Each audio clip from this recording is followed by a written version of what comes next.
Mana sud evaziga mana shu mashinani sizlarni polniy nomlarini o'tkazib beraman. Boshqa hech qanaqa to'lov yo'q.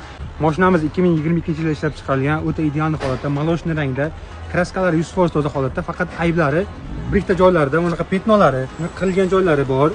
Bitta qarab o'radigan joyi o'rtoqlar. Mana shu yerda ham ozgina chaqa-chuqalari bor. Qolgan joylar 100% kraska tegilmagan. Bemalol tekshirib olasizlar. Mashinamiz salon holatlarini ham bitta to'xtalib o'tamiz. Salonlari ham o'ta ideal holatda, bemalol ko'rsanglar bo'ladi. Juda ham yaxshi holatda, chiqolib taqib qo'ygan. 56 ming kilometr bosib o'tgan, 100% havo holatda. Bemalol kelib tekshirib olasizlar. Bolalar ham yap-yangi turibdi, tuqlargacha turibdi. Mashinamizga gazlar o'rnatib qo'yganmiz. Kelib ko'rib, haydab ko'rib olasizlar. Motorda, korobkasida hech qanaqa aybi yo'q. Kelib haydab ko'rib, ustalarning olib kelib tekshirib olsanglar bo'ladi.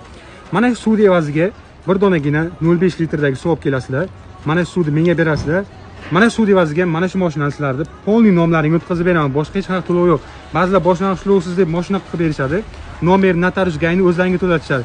Bir dona suv berasizlar. Nomer notarius gayi sug'urta оформление hammasini ichida qilib beraman o'rtoqlar. Ulgurib qolinglar.